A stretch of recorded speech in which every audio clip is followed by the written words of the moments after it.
আল্লাহর সাহায্য এসেছে, কিন্তু এখনো পর্যন্ত কাঙ্ক্ষিত বিজয় আমরা পাইনি। কথা বুঝতেছে? কাঙ্ক্ষিত বিজয় তখন হবে যখন আল্লাহর বিধান দিয়ে এই জমিনটা চলবে। এখনো পর্যন্ত একটা বিধান কায়েম হয়নি, আস্তে আস্তে হবে। আশা করছি ইসলামের হাতে আসবে এ দেশ। যে জালেমগুলো বিদায় নেওয়ার কারণে যে আফসোস করে, তার তো আফসোস করার কথা না। কোরআনে কারীম জানিয়েছে, ওয়ালা ইয়াহসাবান্নাল্লাযীনা কাফারু আন্নামা নুমলি লাহুম লিয়াখায়রুল লিআনফুসিহিম। হে নবী, কোরআনে কারীম থেকে আপনি ওই কাফেরদেরকে আপনি জানান। আর অনেক কাফেরেরা এই ধারণা করে যে আমাদেরকে আল্লাহ ক্ষমতার চেয়ারে রেখেছেন ভালোবেসে। না, আমি তাদেরকে এই চেয়ারে বসার পর এই যে জুলুম করার জন্য যে ছাড় দিয়ে দিয়েছি, ওরা ছাড় পেয়ে জুলুম করতে আছে। ইন্নামা নুমলি লাহুম লিয়াজদাদু ইসমা। ওদের এই চেয়ার দিয়েছিলাম, টাকা পয়সা দিয়েছিলাম, অর্থ সম্পদ, প্রভাব, প্রতিপত্তি, বিত্ত, বৈভব, এগুলো দিয়েছি এই জন্যে যেন ওদের পাপের মার্জা পুরাপুরি হয়ে যায়। পাপের মার্জা দেখলাম যখন পুরাপুরি হয়ে গেল, 5 মিনিট সময় চেয়েছিল যে একটা বক্তব্য লিখে যায় জাতির জন্য, আল্লাহ সে সময়ও দেয়নি। কারণ ইসমা, পাপ পরিপূর্ণ হয়ে গেছে। আপনি লিখবেন কি? ওয়ালাহুম আযাবুম মুহিন, তাদের জন্য অপমানজনক শাস্তি আমি আল্লাহ রেডি করে রেখেছি। সুতরাং ক্ষমতা পেয়ে যারা, চেয়ার পেয়ে, টাকা পয়সা পেয়ে যারা মনে করেছেন আল্লাহ আমাদেরকে ভালোবেসে দিয়েছে, ভালোবেসে দেয়নি। আপনার পাপ যেন পরিপূর্ণরূপে পূর্ণ হয়ে যায়, এই জন্য আল্লাহ এই সুযোগটা দিয়েছিলেন। আর আপনি সুযোগকে একেবারে 100 ভাগ কাজে লাগিয়েছেন। এমন কোন হীন অপরাধ নেই যা 15 বছরে হয়নি। আমার আগে যে মেহমান বলছিলেন না, কেউ রেহাই পায়নি, আসলেও তাই। যারা জালেমদের দরে ছিল তারা কি রেহাই পেয়েছে? তাদেরও তো ক্ষতি হয়ে গেল, কারণ জালেমদের দুনিয়াও শেষ, আখিরাতও শেষ। আমাদের নাই দুনিয়া আপনি ধ্বংস করার চেষ্টায় ছিলেন, কিন্তু আপনি নিজেদেরকে কি করলেন বলেন? সারা পৃথিবীর মানুষের কাছে এখন একটাই ঘৃণিত নাম, এই জালেমের। এত নিকৃষ্ট কাজ মানুষ করতে পারে আয়না ঘরের নাম নিয়ে, আমি নিজে না থাকলে বুঝতাম না।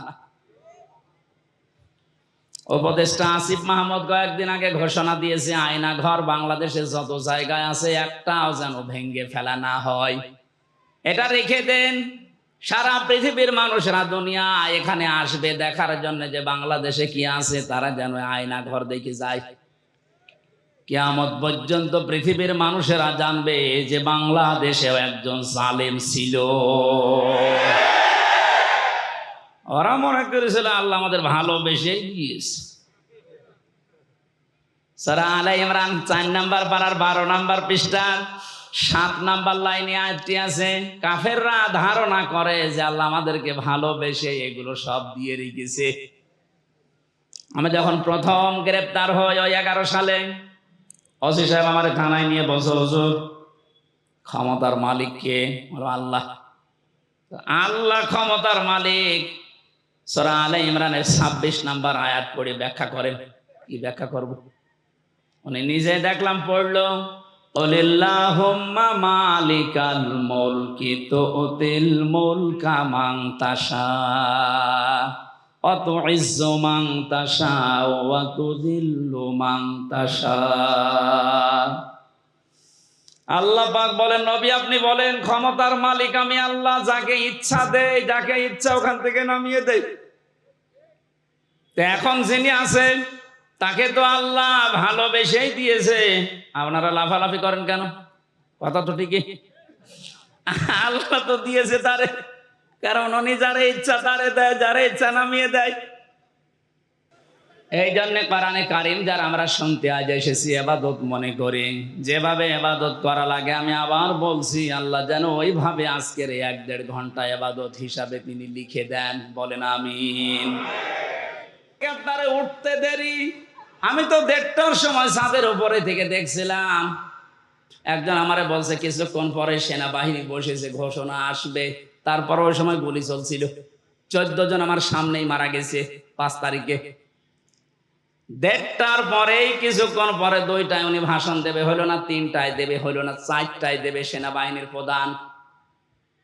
এ পর্যন্ত আসতে আসতে আর মাত্র 1 ঘন্টা। 4টার পরে ভাষণ শুনে 5টার আগে শুনছি কুষ্টিয়ায় বাবা আর নেই। যে কয়টা বাবা যেখানেই ছিল সে ছবি আকারে হোক আর পাথর দিয়ে হোক একেবারে গুড়িয়ে দিয়েছে। কোন বাবার অনুসরণ যেন না করা হয়, এই জন্য আল্লাহ কোরআনে কারিমে সতর্কবাণী দিচ্ছেন। এ সতর্ক যারা মানে নাই, কত কিছু নষ্ট করলেন বলেন। আপনার বিবেকের কাছে কি হয়েছে? এত কোটি কোটি টাকা খরচ করে আপনি এটা করলেন, স্থায়ী তো হইল না।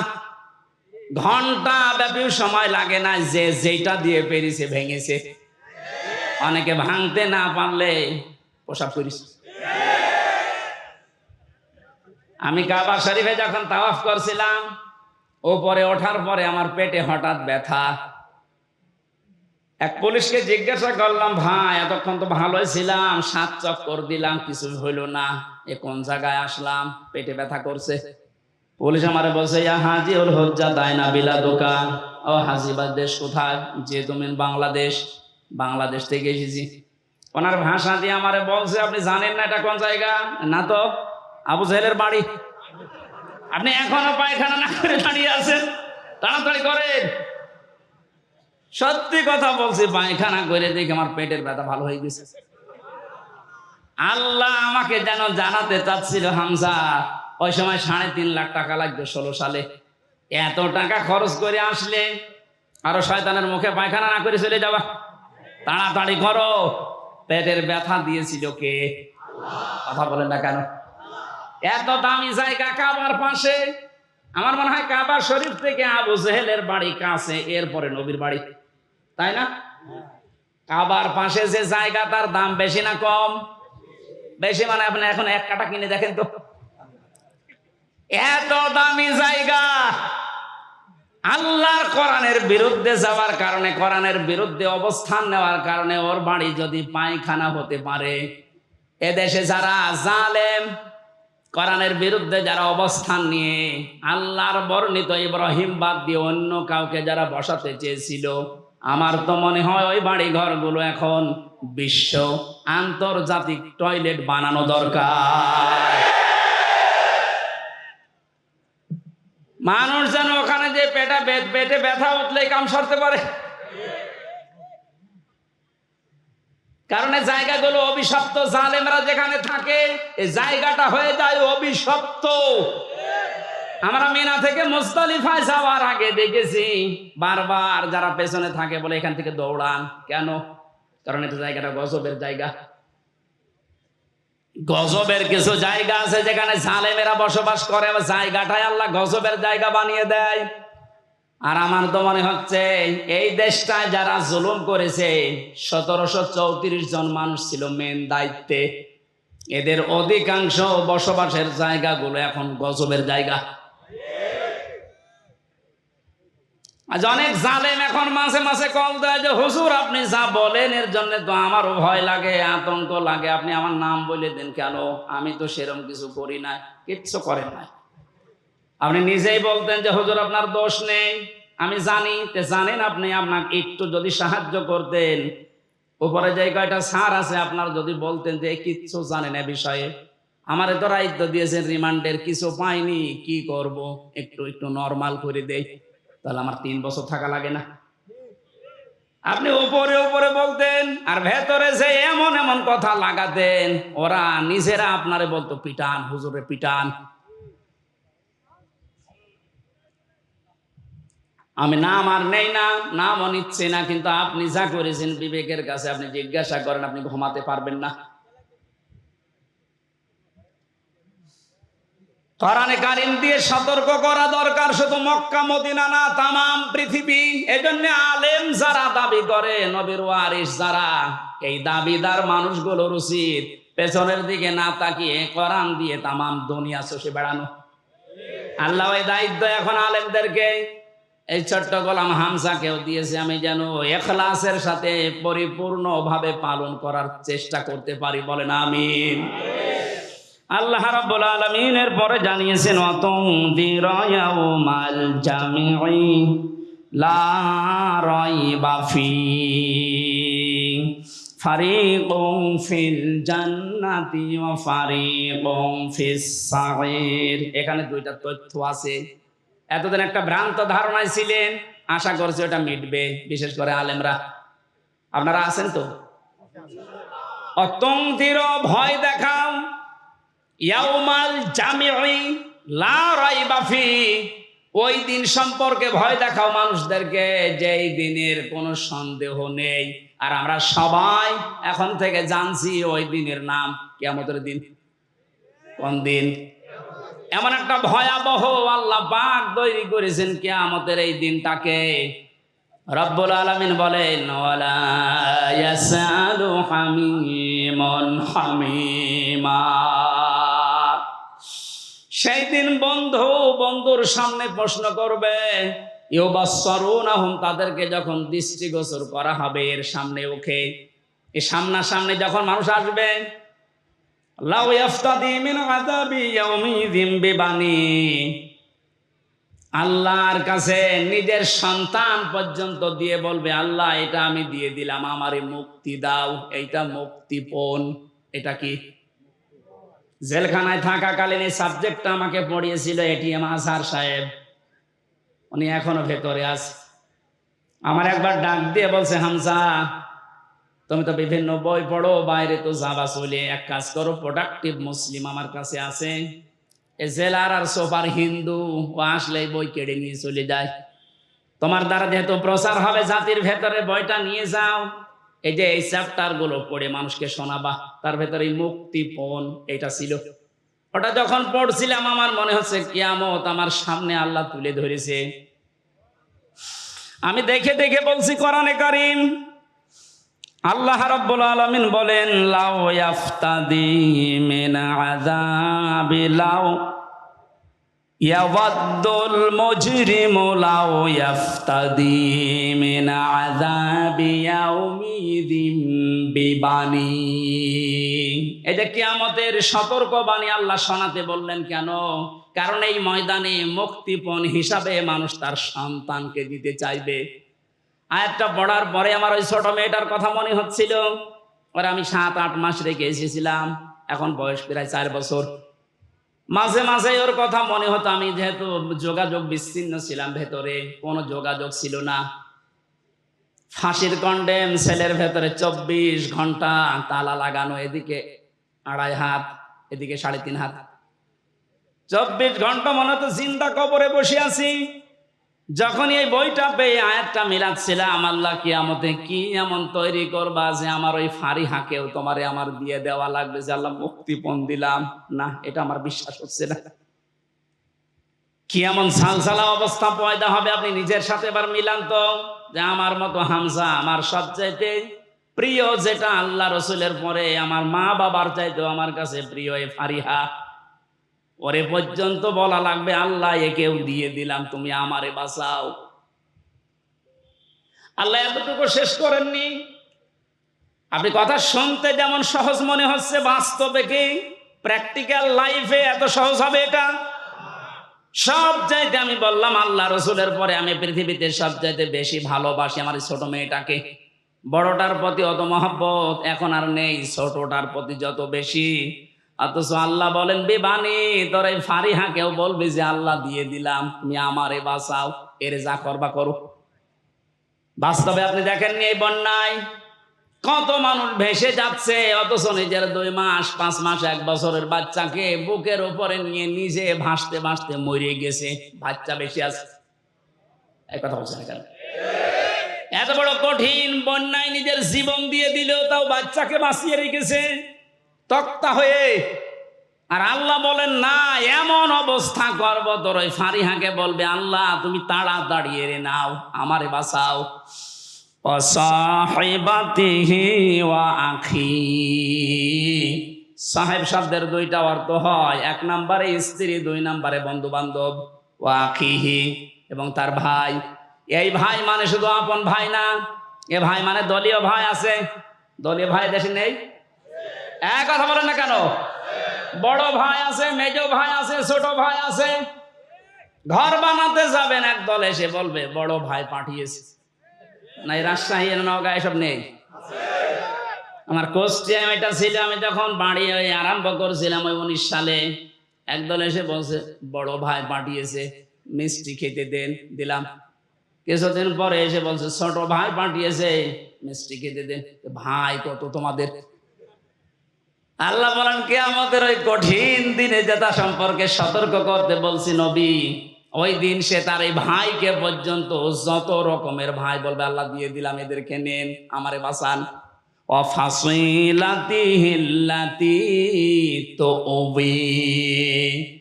তার নিজের জ্ঞাতি গোষ্ঠী, দলীয় লোক সব দিতে চাইবে। আজ বাংলাদেশের এই ছোট্ট বিপদে অনেকেই দেখেন মুখ খুলে সব দিতে রাজি হয়ে যাচ্ছে।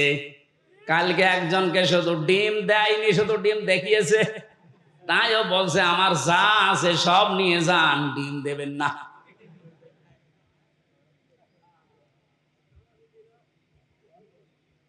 বাংলার মুসলমানেরা এত কিছু শুরুই করেনি,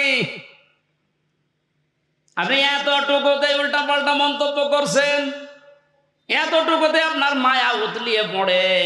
ব্যারিস্টার আরমানের স্ত্রীর কাছে আপনি দাঁড়ান তো, কি জবাব দিতে পারেন দেখি? পারবেন? পারবেন না। আর সুশীল সমাজের নামে আপনি এত বড় বড় কথা, এত সুন্দর কথা বের হচ্ছে মুখে। যেদিন আমার মাথায় দড়ি দিয়ে, পায়ে ডান্ডা বেড়ি লাগিয়ে, হাতের ভেতরে হ্যান্ডকাপ দিয়ে, কালো কাপড় দিয়ে চোখ বেঁধে টেনে নিয়ে যাচ্ছিল গরুর মতো, কোথায় ছিলেন আপনি সেদিন? ভণ্ডামি করা জায়গা পান না। অমানবতার প্রকাশ্য শত্রু যেই কয়েকজন এখন উল্টা পাল্টা কাজের কারণে জনগণের রোষানলে পড়ছে, আপনি কি মনে করছেন এগুলো আল্লাহর ওলি? এই ইনুর দ্বারা, এই মেননের দ্বারা, কালামানিকের দ্বারা, বিশেষ করে শিক্ষা ব্যবস্থা ধ্বংসের পেছনে এই দীপমণি এবং এই নভেলের দ্বারা যত ক্ষতি হয়েছে, এ জাতি কোনোদিনও ক্ষতি পোষাতে পারবে না। আপনি দেখেছিলেন কত নিচে নেমেছে শিক্ষা ব্যবস্থা, একেবারে নিচে নেমে গেছে এই মুসলমানের দেশ। 96% মুসলমান আমরা, অথচ ইসলাম ধর্ম পড়াচ্ছে দেখবেন একজন হিন্দু। কোথায় নেমেছেন আপনি? এরপর আপনার মায়া লাগে, টুকরা টুকরা করলেও গায়ের ঝাল মেটে না। কারণ আমারে শুধু ধ্বংস করেন, আমার পুরা প্রজন্ম ধ্বংস করে দিয়েছে। আল্লাহ দয়া করে হাত দিয়ে বাঁচিয়েছে, নয়তো আমরা ধ্বংস তো হয়ে গিয়েছিলাম। 96% মুসলমানের শেষে যদি একটা হিন্দু ইসলাম ধর্ম বই পড়ায়, তো কোথায় আছে আপনি শিক্ষা ব্যবস্থা বলেন?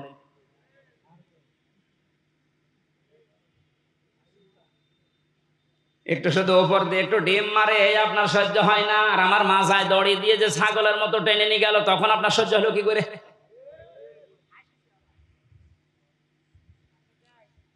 রব্বুল আলামিন বলেন এই যে যত জ্ঞাতি গোষ্ঠী ছিল, দলের লোক ছিল, এ সব কিছুকে বলবে আল্লাহ দিয়ে দিলাম, নেন, আমারে আপনি মুক্তি দেন। আল্লাহ বলেন এতটুকুই শেষ করেনি, ওমান ফিল আরদি জামিআ, ওর দুনিয়ায় যত সম্পদ ছিল সব দিতে চাইবে। সুম্মা ইউনজি, এরপরও বলবে আল্লাহ তুমি আমাকে বাঁচাও, বাঁচাও, বাঁচাও। এই আওয়াজটা হবে। তাফসিরে 3 বারে আওয়াজ দেওয়ার পরে আল্লাহ বলেন কাল্লা, কখনো না। ইন্নাহা লাযা, ও নওগাঁবাসী, শুধু আর শোনার জন্য শুনছেন, আমি বলার জন্য বলছি তা না, এটা মিলান। এতগুলো কথা বলতে বলতে আল্লাহ কেমন কঠিন ধমক দিলেন দেখেন। ও তার নিজের সন্তান, স্ত্রী, বন্ধু বান্ধব, ভাই, দলের লোক, গোষ্ঠীর লোক, দুনিয়ার সব সম্পদ দিতে রাজি আছে, যে শুধু মুক্তিপণ হিসাবে দিলাম, আমাকে মুক্তি দেন। আল্লাহ ধমক দিয়ে বলবেন কাল্লা, কখনোই না। ইন্নাহা লাযা, তোকে আমি লাজায় দেব। এখানে একটা শিক্ষা পাবেন, শুনতেছেন? শিক্ষাটা কি? ইন্নাহা লাযা, তোকে আমি লাজায় দেব। লাজা কি? জাহান্নামের একটা দরজার নাম। যে 7টা দরজা আল্লাহ বানিয়েছেন জাহান্নামের, হুতামা, হাবিয়া, জাহিম, জাহান্নাম, সাকার। এই যে লাজা, এটা একটা ভয়ঙ্কর দরজা। আল্লাহ বলেন নাজ্জাআতাল লিশ-শাওয়া, এ দরজা দিয়ে প্রবেশ করার সঙ্গে সঙ্গে মানুষের চামড়া খসে পড়ে যাবে।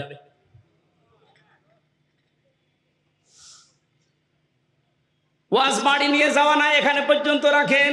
বলেন তো এরকম কি ঘর দুনিয়ায় আছে যেখানে গেলে আগে চামড়া খসে যায়? আমি এখনো পাইনি। মাটির নিচে যতগুলো ঘর দেখেছিলাম, হ্যাঁ শাস্তি আছে, কিন্তু ঢোকালেই চামড়া খসে যায়, আমি পাইনি, দেখিও নি। তা আল্লাহ এমন ঘরের পরিচয় দিচ্ছেন লাজা, এখানে গেলে আগে চামড়া খুলে যায়। তাহলে ঘরটা ভয়ঙ্কর। কথা বলে না কেন? এই পৃথিবীর জমিনের সবচাইতে ভয়ঙ্কর ঘরের নাম হচ্ছে আয়না ঘর। কথা বলে না কেন? আর আল্লাহ বলেন লাজা এত ভয়ঙ্কর, এখানে গেলে আগে চামড়া খসে পুরা চামড়াহীন হয়ে যাবে। নাজ্জাআতাল লিশ-শাওয়া, কাদেরকে ঘরের ভেতরে দেব? চামড়া খসাতে জানো। দেখেন তো আপনার মেলে কিনা। তাদউ মান আদবারা ওয়া তাওয়াল্লা, এই ঘরের দরজা নাম ধরে ধরে তাদেরকে শুধু ডাকতে থাকবে যারা ইসলামের কথা শোনার পরে, সঠিক কথাগুলো শোনার পরে মুখ ফিরিয়ে নিত, এবার টান করে অহংকার করে চলে যেত। আমার মনে হয় বাংলাদেশে এখন এই চরিত্রের মানুষ আছে। চোখে আঙ্গুল দিয়ে দেখিয়ে দে যে এটা সঠিক পথ, কোরআনের পথ। আল্লাহর নাম নিয়ে বলা হয়, রসুলের হাদিস দিয়ে বলা হয়, এরপরও এবার টান করে মুখ ফিরিয়ে অহংকার করে চলে যাচ্ছেন। এর পরবর্তী তো আরো খারাপ কথা দিয়েছেন আল্লাহ, ওয়াজামাআ ফাআওয়া। এই লাজা নামক জাহান্নাম তাদেরকে ডাকবে যে মানুষগুলো সম্পদ আদি শুধু জমা করেছিল, পঞ্জীবিত করেছিল, আর মনে করেছিল এটা আমার কাছে থাকবে। এই জালেমরা যেটা মনে করেছিল। আমার তো মনে হয় কোরআনের সূরা মারিজের এই আয়াতগুলো পড়লে জালেমদের সাথে খাপের খাপ, মুমতাজের বাপ মিলে যাচ্ছে না?